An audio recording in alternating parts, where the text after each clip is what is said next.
habis main padel, ya bukan. Tapi lelah karena apa? Lelah karena yaitu keadaan situasi hidup yang bisa dikatakan mungkin yaitu tidak sesuai dengan harapan kita, saudara. Banyak hal yang membuat kita lelah.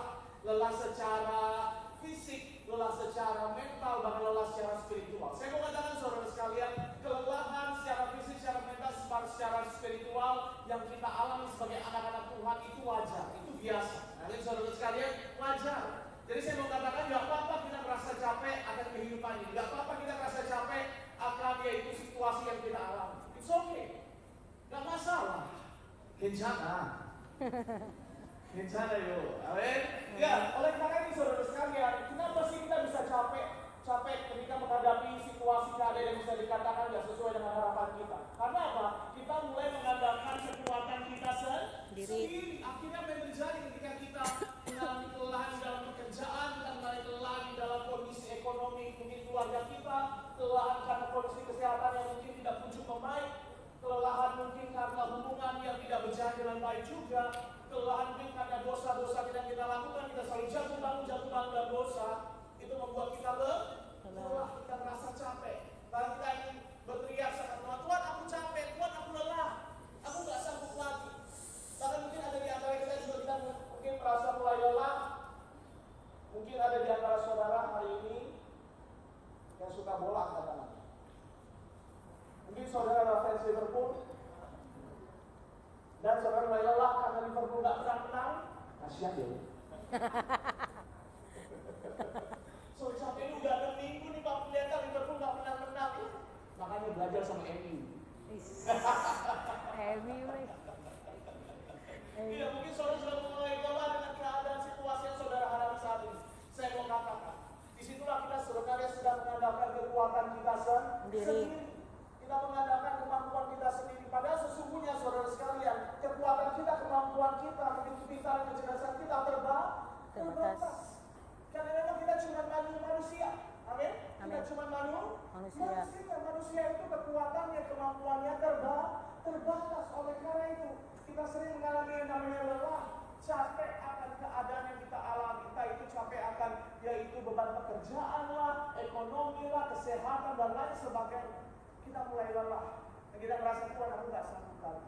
Tapi hari ini saya mau katakan saudara sekalian, sekalipun kita merasa lelah, Tuhan tidak pernah menolak setiap kita. Amin. Tuhan tidak pernah menolak kelelahan kita.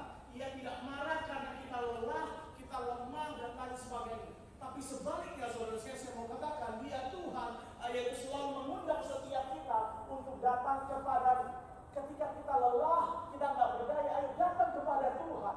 Amin. Dengan segala keterbatasan kita harus datang kepada Tuhan. Karena Dialah yang memberikan jaminan bagi setiap kita. Ketika kita mulai lelah, kita datang kepada Tuhan, kita diberikan kelegaan. Katakan amin. Coba kita buka Alkitab sama-sama. Kita buka Matius 11 ayat 28, saudara.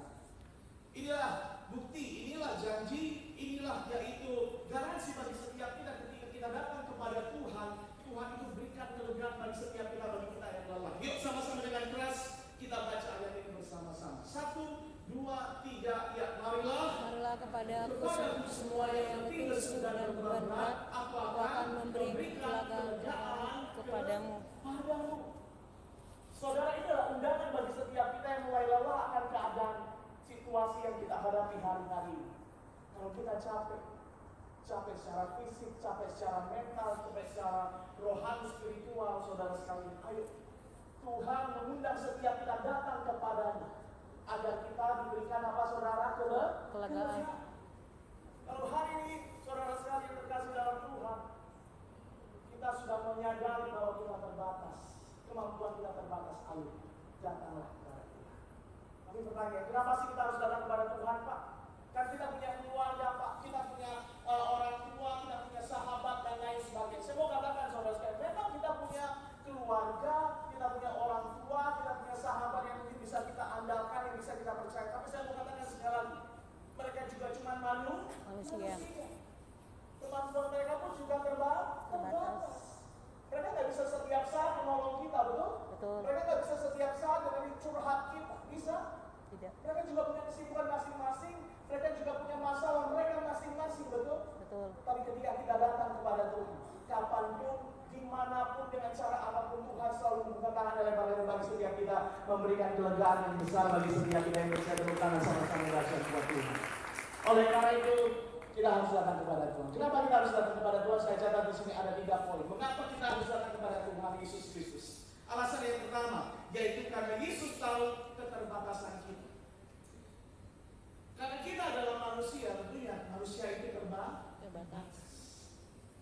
Amin, saudara, mungkin kita capek sama yaitu banyak tugas di sekolah. Aduh Pak, tugas di sekolah nggak habis-habis Pak. Aduh Pak, kerjaan kantor nggak habis-habis, belum lagi harus berhadapan dengan pimpinan yang bisa dikatakan, aduh Pak, galak Pak pimpinan saya Pak, galak bos saya Pak, selalu nuntut ini itu dan lain sebagainya Pak. Capek Pak. Aduh Pak, orang tua saya selalu nuntut ini itu dan lain sebagainya. Aduh Pak, pacar saya juga selalu nuntut ini itu dan lain sebagainya. Saya mau katakan saudara, di tengah keterbatasan kita, yang paling mengerti kita siapa? Yesus. Tuhan. Amin. Tuhan Yesus yang teramat sangat mengerti setiap keadaan kita. Dia teramat sangat kenal sampai ke kedalaman hati kita, saudara. Amin. Mungkin orang tua kita tahu kita, tapi sampai ke kedalaman hati kita, mereka belum tentu tahu. Sahabat kita mungkin kenal kita luar dalam dan lain sebagainya, tapi dengan baik. Sekenal-kenalnya sahabat kita dengan diri kita, saudara. Mereka tak pernah bisa tahu sampai kedalaman hati kita seperti apa. Betul. Tapi Tuhan Yesus teramat sangat mengenal saudara. Sampai kedalaman hati kita pun Dia tahu. Keadaan kita seperti apa, Dia yang paling tahu. Situasi kita seperti apa, Dia yang paling tahu. Jadi oleh karena itu, agar kita nggak lelah, nggak capek sama keadaan yang kita hadapi hari-hari ini, datanglah kepada Tuhan.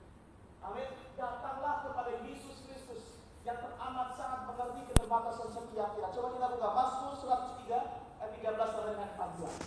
Saya bacakan buat saudara sekalian. Demikian kebenaran firman Tuhan. Seperti Bapa sayang kepada anak-anaknya, demikian Tuhan sayang kepada orang-orang yang takut akan Dia.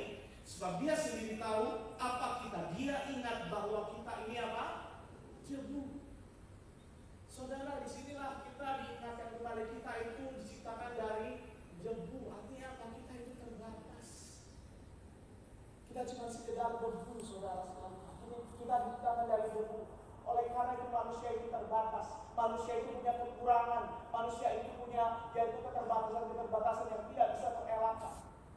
Jadi disitulah ketika kita menyadari kita terbatas, tentunya kita harus datang kepada yang pertolongannya, kuasanya tidak terbatas dalam kehidupan kita. Siapa namanya?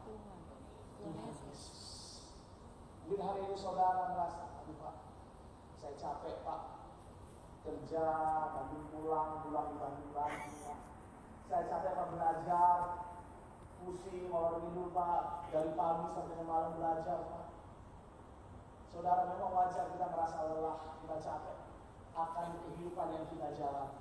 Tapi saya mau katakan, kalau kita mengandalkan Tuhan, seberat apapun perjalanan itu kita lewati, kita akan kuat.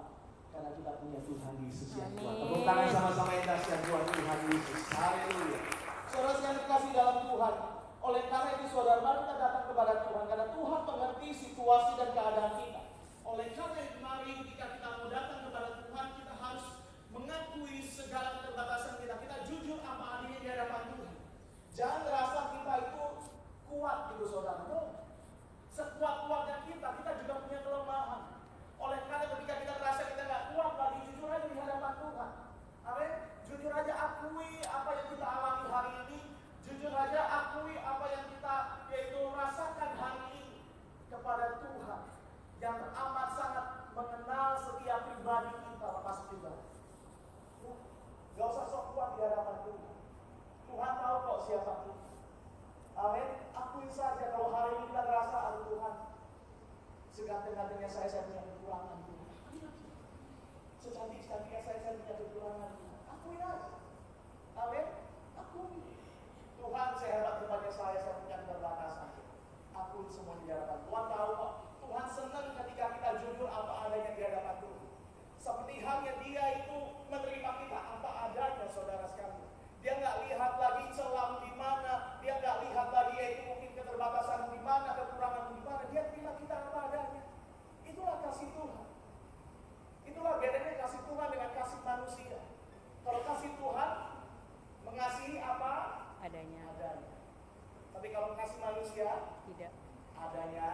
makanya.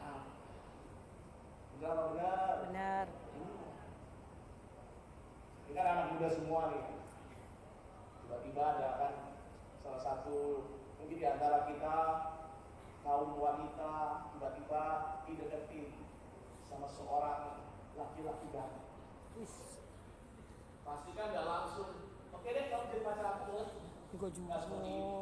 Pasti tanya, kamu punya apa? Kamu kerja apa? Kamu keluargamu dari mana?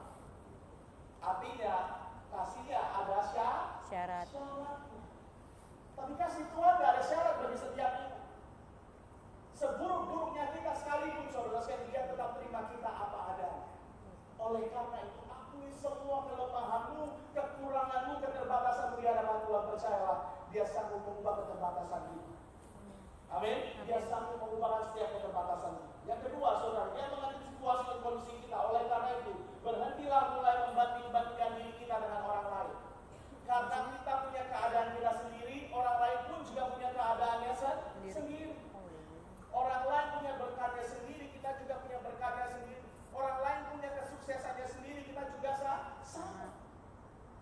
Tapi nggak semua orang, saudara sekalian, proses hidupnya itu sama seperti kita. No. Perjalanan kehidupan manusia itu beda satu sama lain. Oleh karena itu mungkin hari ini, mungkin keadaan kita kurang baik. Kita lihat, kita bandingkan dengan orang lain, kok dia lebih baik ya hidupnya ya. Padahal dia jalan ke gereja, dia nggak pernah ikut uangnya lagi. Kok kayak hidupnya lebih berkati? Ini nggak adil di Tuhan. Saudara, saya mau katakan, Tuhan itu sudah sediakan porsi berkat bagi setiap kita masing-masing. Perjalanan hidup kita juga beda dengan orang lain. Mungkin orang lain kita lihat kok kayak hidupnya sukses, berhasil. Tapi sebelum mereka mengalami yang namanya keberhasilan, pasti juga mengalami yang namanya apa? Mulai dari nol. Mulai dari awal. Tapi kalau hari ini mereka diberikan percaya ada proses. Kita pun juga sama. Mungkin hari ini keadaan kita kurang baik, itu artinya apa? Kita sedang diproses. Sampai akhirnya kemenangan, keberhasilan Tuhan sediakan bagi setiap kita. Tepuk tangan dulu buat Tuhan. Yang ketiga, Tuhan mengerti situasi keadaan kita. Oleh karena itu apa? Berserah dan bersandarlah senantiasa kepada Tuhan. Dalam setiap keadaan yang mungkin tidak berpihak kepada kita, ayo datang kepada Tuhan. Serahkan segala kehidupan kepada Tuhan. Serahkan segala pergumulan kepada Tuhan. Kita bersandar kepada Tuhan, percayalah, Dia akan memberikan kekuatan bagi setiap kita. Amin. Amin, saudara. Dia selalu memberikan kekuatan bagi setiap kita. Oleh karena itu, mari sama-sama. Jangan andalkan kekuatan kita sendiri. Kita manusia itu terbatas. Datang kepada Tuhan yang mengerti setiap keterbatasan kita. Coba kita buka Ibrani 4 ayat 15. Ibrani 4 ayat 15. Yuk sama-sama dengan keras kita baca ayat ini. 1, 2, 3 ya. Sebab imam besar yang kita punya bukanlah imam besar yang tidak dapat turut merasakan kelemahan-kelemahan kita. Sebaliknya, sama dengan kita yang telah dicobai dan tidak berbuat dosa. Ini yang saya katakan, dia itu teramat sangat ngerti, saudara. Dia paham apa yang kita alami, dia paham, dia ngerti apa yang kita rasakan. Mungkin saudara hari ini mau bilang sama saya, Pak Pendeta, Tuhan emang ngerti rasanya dibohongin, saya harus dibohongin Pak Pendeta. Ini yang membuat saya capek akan kehidupan ini, Pak Pendeta. Berkali-kali saya dibohongin sama orang terpercaya saya. Berkali-kali saya dibohongin, ditipu sama orang yang sudah saya percaya, Pak Pendeta. Saya lelah dibohongin mulu. Tuhan ngerasain gak Pak Pendeta dibohongin? Saya bilang Tuhan Yesus gak pernah dibohongin. Dia teramat sangat ngerti rasanya dibohongin, rasanya ditipu. Ada yang tahu Tuhan Yesus pernah dibohongin sama siapa? Yudas. Sama siapa? Yudas. Sama muridnya sendiri. Siapa namanya? Yudas. Siapa? Yudas. Yu? Yudas. Petrus. Hah?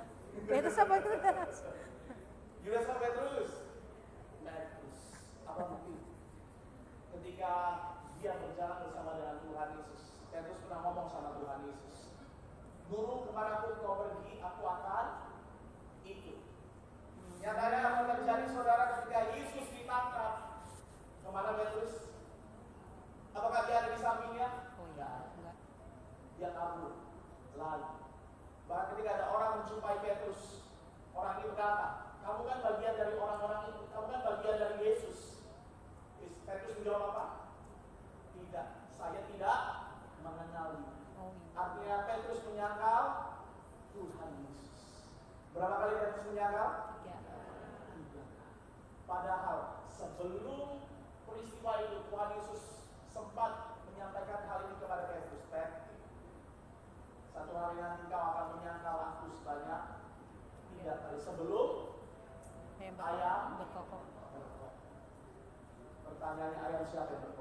Nggak tahu. Ada yang tahu kan? Sama saya juga. Tuhan mengerti rasanya dibohong. Kalau kita hari ini ngerasain kita dibohongin, Tuhan juga ngerti rasanya dibohong. Pak Pendeta, Tuhan nggak pernah dihianati. Saya dihianatin Pak sama pasangan saya dihianatin sama calon suami saya.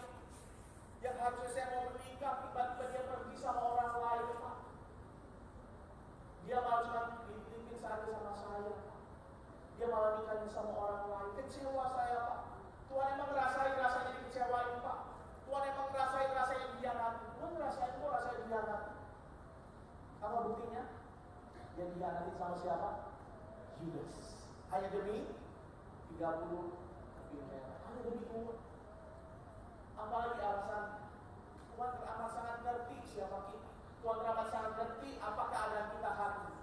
Pak Pendeta, kalau memang Tuhan Yesus pernah dihianati, pernah ditipu, rasanya Tuhan Yesus gak pernah ngalamin apa yang saya alami. Saya ditinggalin. Saya ditinggal nikah sama calon saya. Saya ditinggalin sama orang tua saya dan lain sebagainya. Saya mau katakan, Tuhan pun juga pernah merasakan yang namanya ditinggalin. Oleh karena itu teramat sangat penting ketika kita, yaitu hari ini mungkin ditinggalkan sama orang yang kita sayang. Apa buktinya Pak? Tuhan Yesus pernah ditinggalin. Buktinya, Tuhan Yesus di atas kayu salib, dia berseru kepada Bapa di sorga. Apa yang dia katakan? Eli, lama salah. Artinya apa? Tuhanku, mengapa engkau meninggalkan aku? Itulah kenapa Tuhan Yesus rela turun dari sorga ke dunia. Untuk apa? Untuk jadi sama dengan manusia. Agar apa yang kita rasakan hari ini Tuhan rasakan, apa yang kita alami Tuhan alami.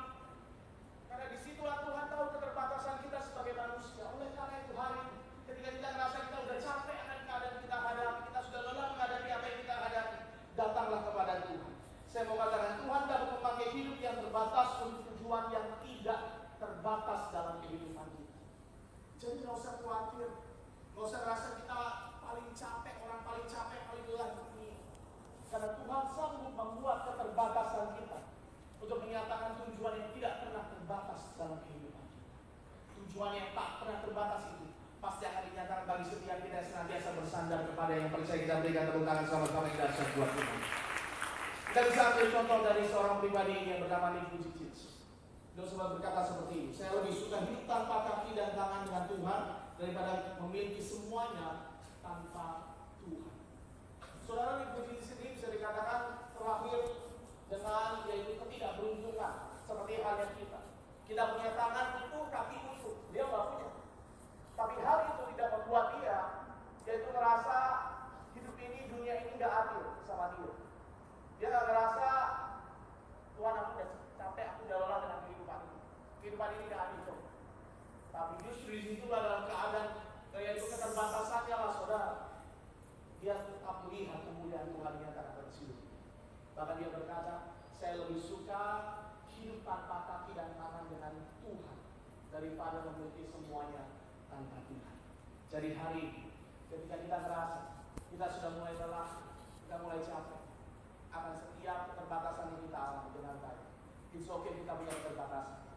Kalau kita menyadari Tuhan senantiasa menerima kita dengan segala keterbatasan kita, maka di situ Tuhan sanggup mengubah keterbatasan menjadi hal yang sempurna bagi setiap kita. Yang percaya tepuk tangan sama-sama yang dahsyat buat Tuhan. Kita masuk poin yang kedua, saudara sekalian.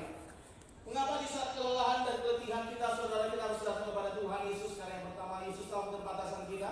Yang kedua, yaitu di dalam Tuhan kita menemukan kelegaan yang sejati. Ketika kita merasa kita mulai lelah, kita mulai capek akan keadaan yang kita hadapi, seringkali kita itu cari jalan keluar, cari pelarian dengan cara-cara dunia. Misalkan ketika kita lelah kerja, kita memutuskan untuk berhenti kerja. Apakah ini adalah salah satu solusi? Tidak. No. Saya mau katakan, ini bukan solusi yang tepat. Mungkin memang bisa dikatakan solusi yang bisa dikatakan solusi jangka pendek. Tapi kita harus cari hal yang menjadikan yaitu kehidupan kita itu harus kita pikirkan ke depan, gitu saudara. Amin, berpikir harus panjang. Kita berhenti kerja, apakah itu menyelesaikan masalah. No. Malah nambah masalah baru. Kita capek kerja, it's okay. Kita ambil keputusan apa? Liburan. Boleh nggak? Boleh. Nggak ada yang melarang, boleh. Kalau kita capek kerja, banyak kerjaan, numpuk, putus Pak, cuti dulu Pak. Liburan boleh. Silakan. Tapi saya mau katakan, ini bukan yaitu cara yang terbaik. Ini sifatnya cuma sementara. Kita lelah dari kerjaan, kita ngambil liburan, itu cuma sementara. Oke, kita liburan, pergi ke mana?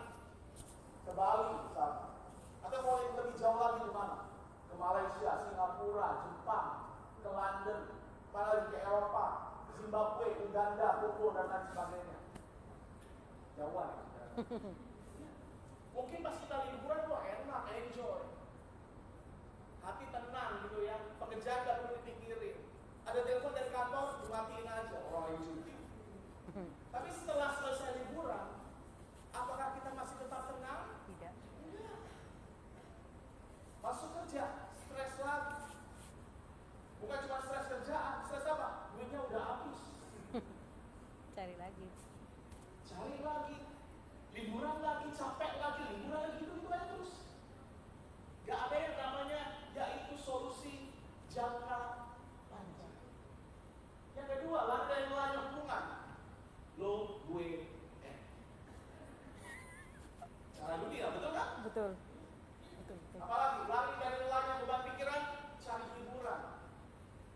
Nonton bioskop sama teman, nonton TV, scrolling TikTok, cari video-video lucu. Terhibur nggak? Terhibur. Tapi apakah kita terus terhibur sampai selama-lamanya? Tidak.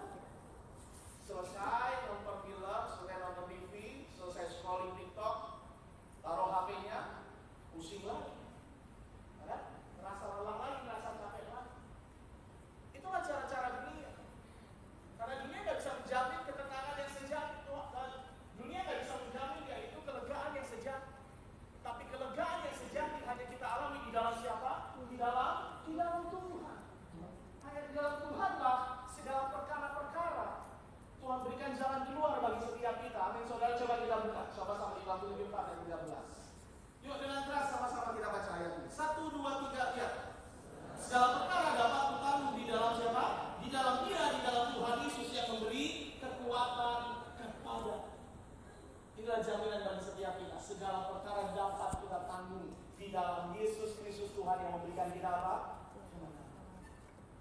Kalau kita lelah dalam bekerja, liburan, nggak benar-benar menjamin ketenangan bagi setiap kita. Kita capek dalam membangun satu hubungan, pisah, putus, nggak menjamin yang namanya apa? Kelegaan. Lalu lelah dari yang namanya beban pikiran, nggak menjamin kita cari hiburan bisa memberikan kelegaan yang sejati.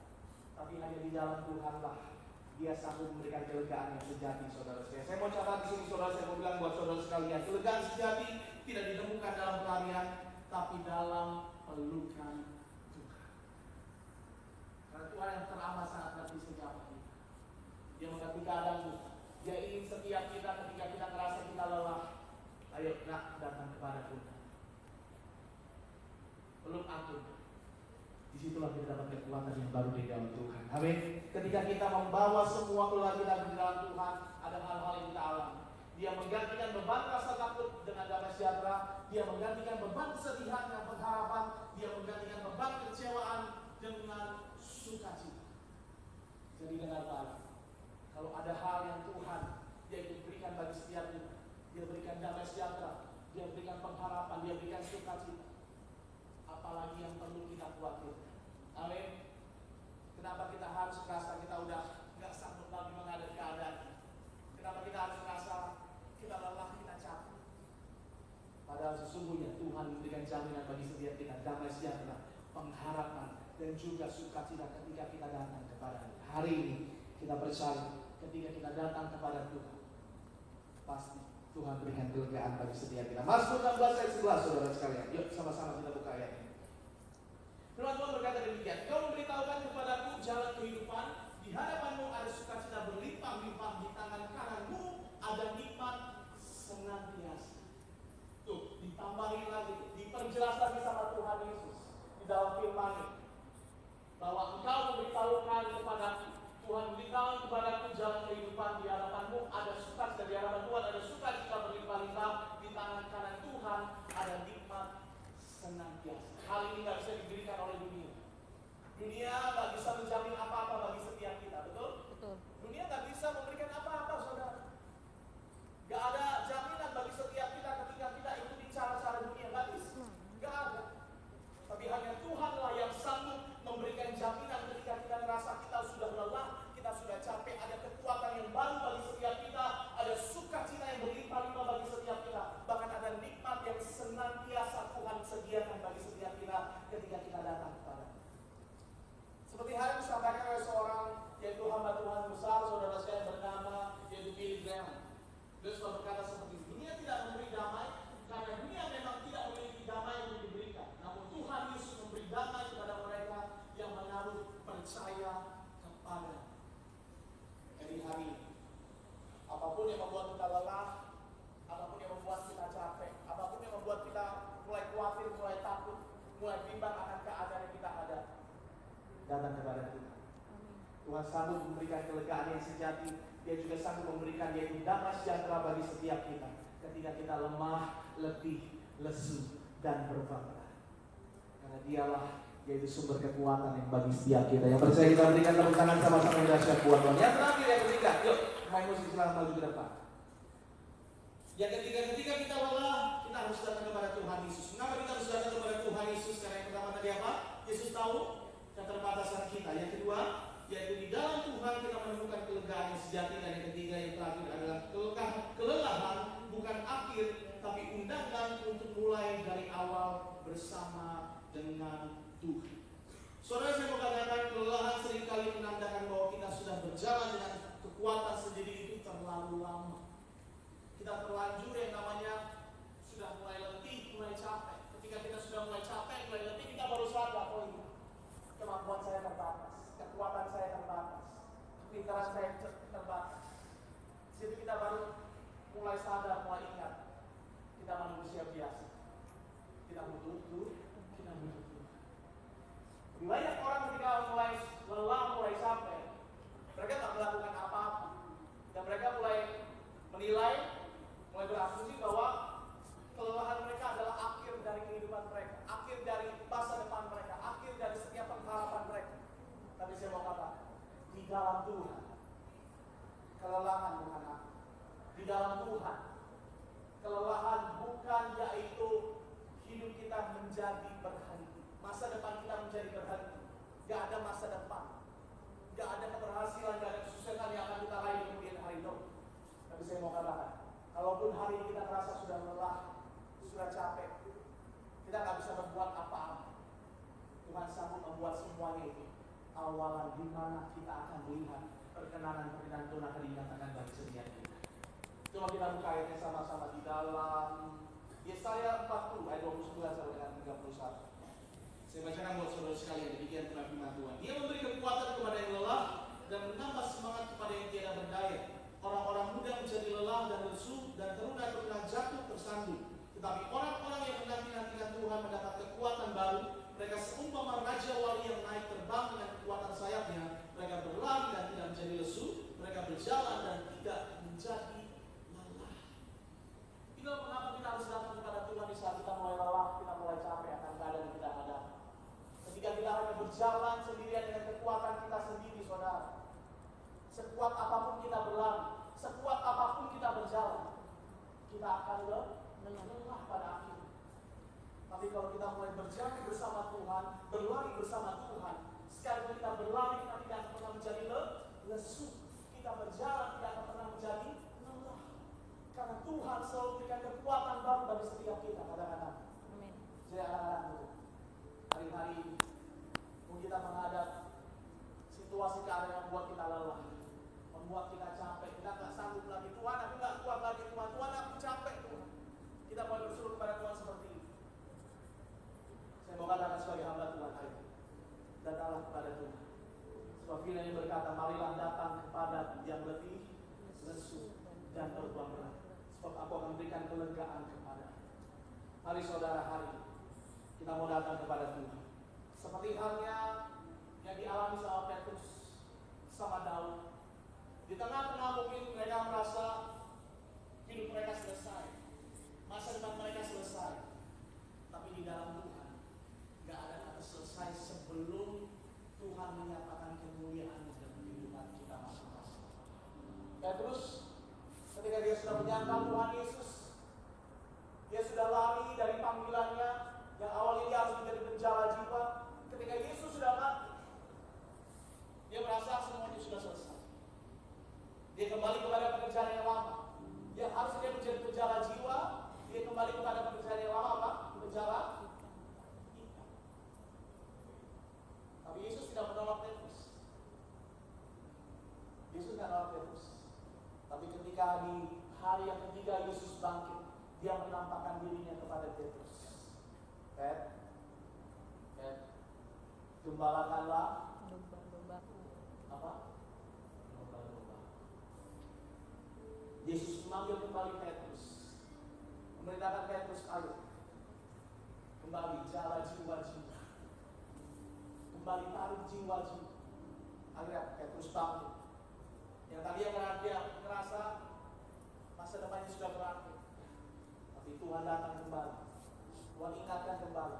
Petrus bangkit, ada kesempatan dia kedua. Daud pun mengalami hal yang sama. Ketika dia berjuang dalam hidupnya, jatuh bangun dalam dosa, dia merasa dirinya udah gak layak lagi. Tapi Tuhan ingatkan dia, semerah apapun dosanya Daud, Tuhan tetap terima. Lalu Daud datang kepada Tuhan, dia minta ampun, dia akui semua dosa-dosanya, dia akui semua pelanggaran-pelanggarannya. Dia minta sama Tuhan, Tuhan pulihkan aku dengan roh yang teguh. Akhirnya iman Daud bangkit, Tuhan pulihkan Daud, Tuhan pulihkan keadaan Daud. Daud pun hidup dalam pertolongan. Saya percaya jika kita hari ini kita melihat Tuhan, memandang Tuhan, gak memandang lagi kegagalan kita di masa lalu, gak memandang lagi rasa keletihan kita, rasa capek kita menghadapi situasi yang kita hadapi. Percayalah, Tuhan sanggup membuka setiap jalan-jalan yang kita rasa sudah tertutup. Tuhan sanggup membuka pintu-pintu yang kita rasa semua sudah tertutup. Tuhan bukakan pintu yang baru bagi setiap kita. Jadi hari ini saudara, ayo, ketika kita sudah mulai lelah, ayo datang kepada Tuhan. Saya tutup sebagai kesimpulan pada sore hari ini. Kelelahan bukan karena kita gagal, itu tanda kita manusia, dan disitulah kita membutuhkan Tuhan. Jika kita lelah, datang kepada Yesus. Karena yang pertama apa saudara? Karena Tuhan Yesus tahu keterbatasan kita. Yang kedua, di dalam Tuhan kita menemukan kelegaan sejati. Dan yang ketiga, kelelahan bukan akhir, tapi undangan untuk mulai dari awal bersama dengan Tuhan. Terus kuatkan dan teguhkanlah hati. Ketika kita lelah, percayalah, kita punya kekuatan yang sempurna. Amin. Hanya di dalam Tuhan Yesus Kristus. Selamat sore Tuhan Yesus yang berkati. Yuk kita bangkit sama-sama di hadapan Tuhan. Berdoa kepada Tuhan secara pribadi pada sore hari. Mungkin kita mengalami rasa letih, rasa lelah, rasa capek ketika kita menghadapi tekanan-tekanan dalam kehidupan ini. Begitu menguras pikiran dan hati kita. Sehingga ini berteriak kepada Tuhan, Tuhan aku capek, Tuhan aku lelah, aku gak sanggup lagi. Disitulah kita disadarkan kita butuh Tuhan. Tuhan berfirman bagi setiap kita, marilah datang kepadaku yang letih lesu dan beban berat, memberikan kelegaan kepada. Mari datang kepada Tuhan. Karena Tuhan yang paling mengerti setiap keterbatasan kita. Karena di dalam Dia ada ketenangan yang sejati, ada kelegaan yang sejati. Tuhan berikan, Tuhan tawarkan bagi setiap kita yang tidak bisa diberikan oleh dunia hari-hari. Dunia tidak bisa memberikan apapun bagi setiap kita. Dunia tidak bisa menjamin apapun dalam kehidupan kita semua. Tapi di dalam Tuhan, Dia memberikan jaminan bagi setiap kita, kelegaan bagi setiap kita yang lelah. Dan tentunya Tuhan sanggup mengubah keadaan. Kelelahan bukan akhir, tapi itulah awal di mana Dia akan menyatakan kuasanya bagi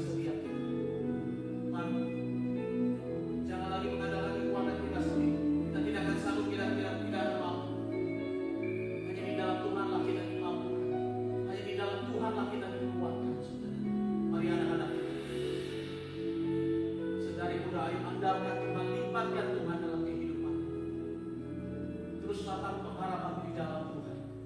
Dan kita bersiap pengharapan di dalam Tuhan, tidak akan pernah mengecewakan, tidak akan pernah sia-sia.